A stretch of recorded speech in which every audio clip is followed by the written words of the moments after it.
everybody. This is Vince Miller. Thanks so much for joining me today. As you know, these are one of those letters that I write to my son.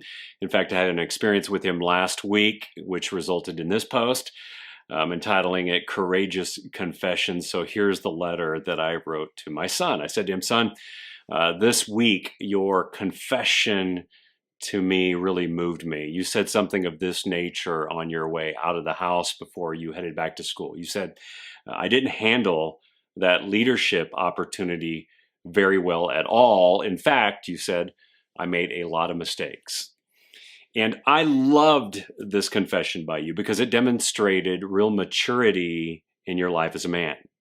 You know, a lot of men discover way too late the power of confession. And because this moment was so notable, I wanted to take a couple of minutes to tell you why. First, you need to know this. Only courageous men confess weakness. Here's a verse from the Old Testament. It says, David said to Nathan, I have sinned against the Lord. Now, it was King David who made this confession. He was one of the most prominent leaders of the Old Testament. And one of the attributes that we remember about David was his courage. But David is remembered for this, not just because of his courage in his battle with others, but even more because he was willing to battle with himself. You see, men are made courageous actually by God, but courage is a result of being confronted with a challenge. Often this challenge exposes a weakness we have and forces a man to come face to face with himself and his insecurities. For example, in the text that I just read, Nathan confronted David about his sexual sin with a woman named Bathsheba, of which he attempted to conceal that sin by murdering her husband, Uriah. It was a sin that he tried hard to conceal, which was now revealed and busted by God. David confesses his sin to the only one that he actually sinned against, which was God. And while David could have continued to hide from God by deflecting or denying or blaming, he knew that hiding was not an option.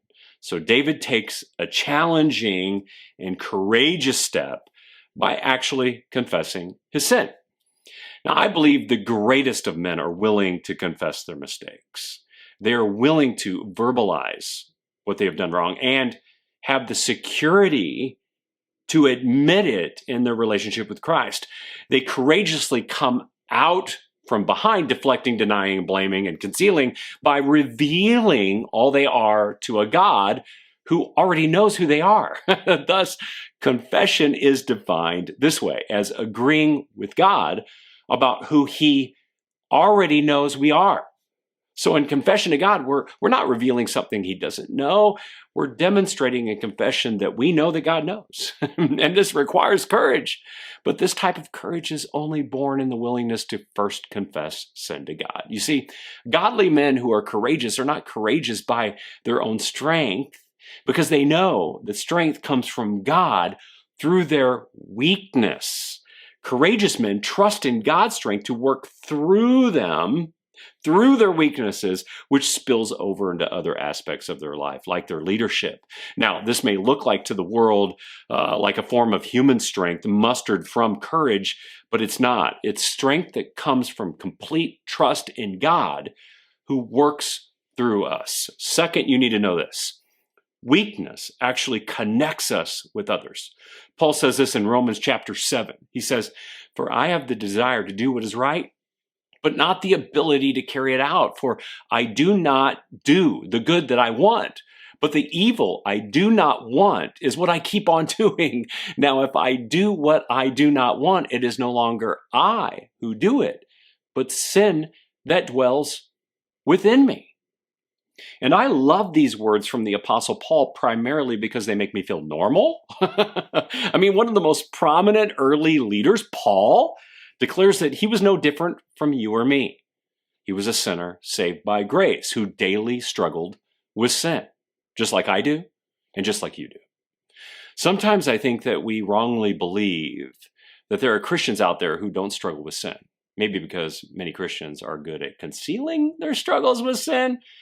But it's sin that actually brings us together, believe it or not. And it's grace that brings us to God. And while it sounds a little counterintuitive, our battle with sin creates a connection with other believers who also struggle with sin. This is because everybody sins. Now, we might all sin a little differently, but we still all sin. And in a way, we're connected because of this. Don't believe me? Then attend an AA meeting sometime and listen to how sin has brought these people together. You'll hear story after story after story after story of men and women trying to figure out how to battle the war with their sin together, and their mutual weaknesses, manifested differently, give comfort to each other. And together, they seek support and solutions which are only found in God. So given this, here's something for you to think about today. Maybe an advantage that I can pass on to you. And it actually comes from James, the half-brother of Jesus. He said this, "Therefore, confess your sins to one another and pray for one another that you may be healed. The prayer of a righteous person has great power as it is working." You know, over the years, I've underestimated the power of confessing my weaknesses and sin, which you did with me the other day. Confession is something courageous men do. And when confession is done in brotherhood and immersed with prayer, notice the outcomes that James says proceed. It's power and healing. So this is why I was taken aback by your confession over this last week. Strangely, at that moment, I was reminded of all my failings in leadership too. Leadership mistakes that I made in high school, college, and even early in my career.